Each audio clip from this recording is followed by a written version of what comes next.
Assalamu alaikum. Today we are discuss about some important research MCQs. These are maybe very helpful in your final exams. These are most important MCQs. Let we start now. A problem solving method that use experience, intellectual faculties and through process with both inductive and deductive reasoning. Inductive और deductive reasoning both किस में use होती हैं, ये हमने जब scientific method पढ़ा था, साइंटिफिक थिंकिंग को जब हमने पढ़ा था उसकी डेफिनेशन के अंदर कि इसके अंदर कौन से मेथड यूज़ होते हैं, बोथ यूज़ होते हैं, इंडक्टिव भी और डिडक्टिव भी। ठीक है, तो option B is the correct. Next है scientific knowledge drive to testing theory by objective approach is called empirics. Next MCQs है हमारे पास the chance of occurrence certain event estimated is called. जहाँ भी हम एस्टिमेट करते हैं वो किस चीज़ को एस्टिमेट किया जाता है, नेक्स्ट चांसेस को, वो क्या होती है, प्रिडिक्शंस होती है। The positivism philosophy process is quantitative study. ठीक है, पॉजिटिविस्टिक फिलोसफी किस में होती है, क्वांटिटेटिव स्टडी में। नेक्स्ट एमसीक्यूज क्या है, the use of research finding in practice to improve the quality of the care provided to the patient. Research finding को हम यूज़ करते हैं किसके लिए, क्वालिटी ऑफ केयर को इम्प्रूव करने के लिए, तो वो क्या होता है, रिसर्च यूटिलाइजेशन होता है। ठीक है, नेक्स्ट एमसीक्यूज है a new area of health science that translate research finding to practice is called translation science. Next MCQs है mister Smith would like to conduct study on the professional aspect of nursing. You will characterize her study into research in nursing. Next option है if a research finding help nurses to change existing practice of for better patient care, outcome is called refine existing knowledge. ठीक है, तो existing practice को change करना, उसको modify करना, improve करना क्या होता है, रिफाइन करते हैं किस चीज़ को, जो एग्जिस्टिंग प्रैक्टिस होती है, जो एग्जिस्टिंग नॉलेज होता है। फंडामेंटल और pure research is called basic research. ये आप सबको पता है कि बेसिक रिसर्च को क्या कहते हैं, fundamental of research. Which of the following is the central core of method is control. ठीक है, नेक्स्ट ऑप्शन है हमारे पास NRSI was established in the year of 1986। Next MCQs है हमारे पास which of the following is not a method of quantitative research. कौन सा ऐसा मेथड है जो क्वांटिटेटिव रिसर्च में नहीं है, तो वो क्या है, ग्राउंडेड थ्योरी है। कोरिलेशनल, कोजाई और एक्सपेरिमेंटल, ये आप सबको पता है किसकी टाइप्स हैं, क्वांटिटेटिव की, तो grounded theory is the best option. फिर deductive reasoning is apply in quantitative research. ठीक है, डिडक्टिव क्वांटिटेटिव में यूज होती है और इंडक्टिव किस में होती है, क्वालिटेटिव में। ठीक है, which of the following is a qualitative research design where the life experience of individuals. Life of experience of individual किस में होते हैं, फिनोमिनोलॉजिकल रिसर्च में। ठीक है, नेक्स्ट है which of the following the characteristic of qualitative research. तो qualitative research की कैरेक्टरिस्टिक क्या है, इंडक्टिव प्रोसेस होता है उसके अंदर। ठीक है, अभी हमने पीछे भी बात की थी, क्वालिटेटिव में इंडक्टिव रीजनिंग होती है और क्वांटिटेटिव में डिडक्टिव रीजनिंग होती है। Qualitative research design involve emergent design. ठीक है, नेक्स्ट चैप्टर के एमसीक्यूज हैं a statement that ask what relation exist between two और मोर वेरिएबल्स। ठीक है, वो स्टेटमेंट्स जो हमें बताती है कि इन दोनों वेरिएबल्स के दरमियान कुछ रिलेशनशिप है, तो वो क्या होता है, क्वेश्चन होता है। A situation for which we have a non the successful response of intact is called formula. ठीक है, नेक्स्ट ऑप्शन है हमारे पास, नेक्स्ट हमारे पास है the existence of relationship between two और मोर वेरिएबल। टू और मोर वेरिएबल के दरमियान जो रिलेशनशिप एग्जिस्ट कर रहा है वो क्या होता है, रिसर्च हाइपोथेसिस होता है। ये हमने हाइपोथेसिस की डेफिनेशन के अंदर पढ़ा था। ठीक है, a research project what is achieved by the study is called research objectives. Restrictions of the study due to theoretical और मेथोडोलॉजिकल रीजंस। जो रिस्ट्रिक्शंस होती हैं स्टडी की वो क्या होती हैं, लिमिटेशंस होती हैं, और डिलिमिटेशंस क्या होती हैं, अपनी स्टडी की लिमिट सेट करना, बाउंड्रीज सेट कर लेना। ठीक है, एक एरिया सेट कर लेना अपनी स्टडी का। ठीक है, वो होता है डिलिमिट करना। और लिमिटेशन क्या होती है, restriction of the study due to methods या उसकी थ्योरेटिकल कंडीशन की वजह से आती हैं। The boundaries of the study for the research are delimitations. ठीक है, अभी हमने बात की बाउंड्रीज क्या होती हैं, डिलिमिटेशंस होती हैं, और रिस्ट्रिक्शंस क्या होती हैं, लिमिटेशंस होती हैं। नेक्स्ट है the factor that are not part of a study but may effect the measurement. वो स्टडी का पार्ट नहीं होता बट इफेक्ट करता है किसके ऊपर, रिजल्ट्स के ऊपर। वो क्या होती हैं, एक्सटेनियस वेरिएबल्स होते हैं। नेक्स्ट हमारे पास है the activity that is carry out to create effect on dependent variable is called manipulation. To know what had already been done to expand existing body of knowledge in respect to area for research। तो ये क्या होता है, review of literature. Next MCQs है हमारे पास existence of no relationship between dependent independent variable. तो वो क्या होता है, नल हाइपोथेसिस होता है जो शो करता है कि इन दोनों के दरमियान किसी भी तरह का रिलेशनशिप एग्जिस्ट नहीं करता। नेक्स्ट है literature review is a summary of current knowledge. Current knowledge की समरी होती है, ठीक है, अबाउट अ पर्टिकुलर प्रैक्टिस और problems include what is known and unknown about the problems, ठीक है, जिसको हम रिव्यू करते हैं कि हम पिछली प्रीवियस स्टडी के अंदर लिमिटेशंस क्या थी, उसने क्या उसकी डिलिमिटेशंस थी, कहाँ पे उसका लैक ऑफ नॉलेज था और किस चीज़ को हमने मजीद इम्प्रूव करना है, ठीक है। नेक्स्ट है the purpose of literature review is to, इस पर्पज क्या है लिटरेचर रिव्यू का, आइडेंटिफाई करता है topic that not been resolve, clarify importance of the research problems, identify the gap, तो all these are correct. Which of the following is not a example of primary source of literature review, और इसमें से हमें option ये देखना है कि कौन सा है primary source, not example of primary source देखनी है, ठीक है। तो उसमें क्या आ जाता है, डिक्शनरीज एंड इंसाइक्लोपीडिया, ये क्या है, सेकेंडरी सोर्स ऑफ इंफॉर्मेशन है, लिटरेचर रिव्यू है। नेक्स्ट हमारे पास है comprehensive literature review period to data collection is not recommended in grounded theory. A systematic review is a rigorous and well-defined approach, ठीक है। In Vancouver style, references are enumerated and listed in the ordered by a pair. Annulated bibliography is the list of citations to book, articles, documents, which followed by brief description and evaluative progress. Next MCQ है हमारे पास the most important ethical concern in writing literature review, तो वो क्या होता है, plagiarism होती है, ठीक है। नेक्स्ट है comparing, combining and contrasting of literature information are the component of synthesis.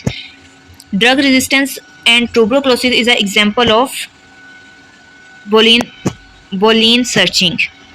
Next है हमारे पास the basic element of theory or research that are used to explain, interpret or fact are called variables या concept, ठीक है।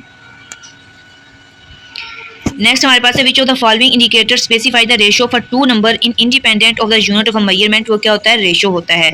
The term hypothesis is defined as a, आप सबको पता है हाइपोथेसिस की डेफिनेशन क्या है, टेंटेटिव जो होती है स्टेटमेंट होती है जो रिलेशनशिप बताती है between more than two variables, ठीक है। Basic approach important to develop framework for a research is both inductive और डिडक्टिव रीजनिंग होती है, ठीक है। फिर है the core of a framework is proposition, framework that explain relationship between concept and link concept for the various theories, research findings and experience of a research in term as conceptual framework. conceptual framework हमें क्या बताता है, link बताता है theory के दरमियान और model के दरमियान क्या रिलेशनशिप है, उनके वेरिएबल्स का क्या जो है लिंक है, ठीक है। The conceptual and theoretical framework differ in one of the following: focus and structure. Theoretical framework और कंसेप्चुअल फ्रेमवर्क में डिफरेंट, थ्योरी का जो थ्योरेटिकल होता है उसका फोकस किस पे होता है, थ्योरी पे होता है, ठीक है। और कंसेप्चुअल का किस पे होता है, मॉडल्स पे होता है, स्ट्रक्चर पे होता है, वो स्ट्रक्चर ड्रा करके वेरिएबल का जो लिंक होता है, जो रिलेशनशिप होता है, उसको डिस्क्राइब कर रहा होता है। ICN was established in 1899, ठीक है, B option is correct. Next है हमारे पास example of a recent disregard for ethical consideration is Nazi experiments, ठीक है, जिसमें वायलेट किया गया था ह्यूमन राइट्स को। मोस्ट इंपॉर्टेंट है नाजी मेडिकल एक्सपेरिमेंट, इसकी आपने जो डेट्स हैं उनको याद रखना है। An international code of ethics for nurses was first adopted by ICN in 1953. Which of the following is the primary ethical principle? Primary ethical principle कौन सा है, justice, ठीक है। Which of the following secondary principle? तो secondary principle कौन सा है, beneficence, ठीक है, justice नहीं है, ये ऑप्शन इज करेक्ट, ठीक है। प्राइमरी कौन सा है, जस्टिस, और सेकेंडरी एथिकल प्रिंसिपल कौन सा है, बेनिफिसेंस। MCQs है हमारे पास the value of a historical research is that is throw light on the present and future trend, ठीक है। हमने हिस्ट्री को क्या करना होता है, डिस्क्राइब करना होता है, न्यू के साथ उसको रिलेट करना होता है, तो वो क्या होती है, हिस्टोरिकल रिसर्च होती है। The validity, reliability, authenticity and accuracy of primary source of data is in historical research can be achieved by internal and external criticism, ठीक है। Next descriptive research study is concern with the exploration and description of phenomena, A option is correct. Next है one of the characteristic of qualitative research design is that it flexible, can be adjusted to the information being gathered during data collection. तो qualitative research की research design की characteristic क्या है कि वो flexible design होता है, ठीक है। Option C is correct. Next experimental studies differ from the research approach because of controlled manipulation of at least one treatment variable. Next हमारे पास है the sample size in qualitative research should be not less than 50, ठीक है। जो sample size है qualitative study में not less than 50 से less नहीं होना चाहिए, ठीक है। The type of a proposal sampling for qualitative research in which researcher identifies sample who themselves can be good source of finding more sample is snowball या chain ball sampling होती है, ठीक है। इसके अंदर क्या होता है, लीनियर भी और एक्सपोनेंशियल भी। इसमें क्या था कि हम एक मेंबर से 2 का डाटा भी कलेक्ट करते हैं और फिर नेक्स्ट 2 से फिर हम जो है नेक्स्ट 2 का डाटा भी कलेक्ट कर लेते हैं, ठीक है। तो ये क्या है, गुड सोर्स है, मोर सैम्पलिंग जो है इससे कलेक्ट होता है। In qualitative research the basic criteria to stop sample is, qualitative research के अंदर हम सैम्पलिंग कब स्टॉप करते हैं, one does not get more sample, जब हमें मोर सैम्पल उस क्राइटेरिया से, उस जो ग्रुप ऑफ एलिमेंट्स हैं, ग्रुप ऑफ पीपल हैं, उनसे कलेक्ट नहीं हो रहा होता है, ठीक है। नेक्स्ट है in qualitative research which type of case that can be studied in depth sought by the purposeful sampling is random sampling. The type of sampling in which a researcher purposefully choose a heterogeneous group of samples so that wide array of the aspect of the phenomena can be studied. In example of maximum variation sampling or heterogeneous sampling, option A is the correct. Next chapter 9 का MCQ start है। The most basic unit about which of the information is collected is element, ठीक है। Basic unit कौन सा element होता है जिससे हम डाटा कलेक्ट करते हैं। The type of sampling in which each element of population has the choice to be include in sample is called non probability sampling, ठीक है। नेक्स्ट है a sampling method that relies on referral is called snowball sampling, जो हमें refer करता है next member के पास, वो कौन सी सैम्पलिंग होती है, स्नोबॉल सैम्पलिंग। नेक्स्ट हमारे पास है a sampling technique in which researcher hand pick sample is called purposive sample. A type of the sampling which population is first divided into 2 और more subset based on some characteristic is called stratified random sampling. Next हमारे पास है the instrument और device use for data collection is called self report questionnaire and interview schedules, ठीक है। ये instrument हैं data collection के। नेक्स्ट हमारे पास data collection method are govern by research question hypothesis, research design, variable under study. इन सब से क्या कर सकते हैं हम, डाटा कलेक्शन करने के ये क्या है, मेथड्स हैं। All of these are correct. The type of interview schedules are A and B are correct, ठीक है। इसमें क्या स्ट्रक्चर भी होता है, अनस्ट्रक्चर इंटरव्यू भी होता है, सेमी स्ट्रक्चर और टेलीफोनिक भी होता है, ठीक है। Drawback of observational method, observational method के ड्रॉबैक्स क्या हैं, ड्रॉबैक्स हैं किसके, ऑब्जर्वेशन मेथड के। नेक्स्ट हमारे पास है essential aspect of reliable instruments are, अब इंस्ट्रूमेंट कौन से हैं, रिलायबल इंस्ट्रूमेंट, उसमें एलिमेंट्स आते हैं हमारे पास, कौन कौन से आते हैं, स्टेबिलिटी है, हिमोजेनिटी है, इक्विवेलेंस है, ठीक है। All of these are the correct. The validity assessment are done by, validity assessment कैसे डन करते हैं हम, फेस वैलिडिटी से, कंटेंट वैलिडिटी से, क्राइटेरियन है और कंस्ट्रक्ट, ये किसकी टाइप्स हैं, वैलिडिटी की, ठीक है। नेक्स्ट हमारे पास है the best option to illustrate the study result of a time series trend is line graph. तो नेक्स्ट हमारे पास है variable other than independent variable that could cause change in the dependent variable is called extraneous variables. Next है study a research study measuring school children height is collecting, तो ये कौन सा data होता है, हाइट को मेजर करना, continuous data. The level of measurement that organize data in rank order is called ordinal level, हमने किस में ऑर्गेनाइज किया है डाटा को, रैंक ऑर्डर में, ठीक है। तो ऑर्डर्स में डाटा को, रैंक ऑर्डर में डाटा को या ऑर्डर्ड फॉर्म में कैटेगराइज करना ऑर्डिनल लेवल होता है, ठीक है। नेक्स्ट है the storing capacity of computer expressed as 1 kilobyte is equal to 1024 bytes. Next है research critique in nursing study is a careful appraisal of the strength and weakness of the research study. This is the basic and most important purpose of critique. Research critique का purpose क्या है, study की weakness और strength को identify करना। Various dimensions of various dimensions of critiquing nursing research including following aspect, evaluation dimensions. All while appraising operational definition of term used in a study, evaluate, look for explanations of the term meant by a researcher use present study, including measuring instrument for term is an outcome variables, ठीक है। इन सारी terms को evaluate करना किस में किया जाता है, ऑपरेशनल डेफिनेशन में critique जब की जाती है तो इन सब में के अंदर इनकी स्ट्रेंथ और वीकनेस को स्टडी किया जाता है। The discussed part of research study should based on objective and hypothesis. इसके अंदर क्या होता है कि हम क्रिटिक जब करते हैं तो ऑल सैम्पलिंग प्रोसीजर के अंदर हम देखते हैं कि जो टेक्निक यूज़ की गई है उसको क्लियरली डिफाइन किया गया है या नहीं, ठीक है। फिर है कि उसका सैम्पल साइज़ जो लिया है वो जस्टिफाइबल है या नहीं, फिर उसमें बाइसनेस को देखते हैं कि सैम्पल में बाइसनेस किस कदर है, ठीक है। और उसमें जो चीज़ हम नहीं मेजर करते या एवेलुएट नहीं करते वो होती है sample setting describe in detail. Option B is the correct. Next हमारे पास है chapter 13 most important convenient method of reporting research report is through journal articles. In a quantitative research report usually include a research report. Quantitative research report के अंदर उसके जो major points हैं, elements हैं, वो कौन से हैं? इंट्रोडक्शन है, मेथड है, रिजल्ट होता है और कौन सा होता है? डिस्कशन होती है। APA format of typing is refer to American association, American psychological associations, ठीक है। Misconduct of research communication include following except, ये सारी जो हैं क्या है? फेब्रिकेशंस, प्लेजरिज्म्स, फाल्सिफिकेशंस, ये सारी क्या है? मिसकंडक्ट ऑफ रिसर्च है, ठीक है। अगर इनमें कोई ऑप्शन नहीं है तो वो क्या है? अनइम्पोर्टेंट कंटेंट, ठीक है। Option D is the correct.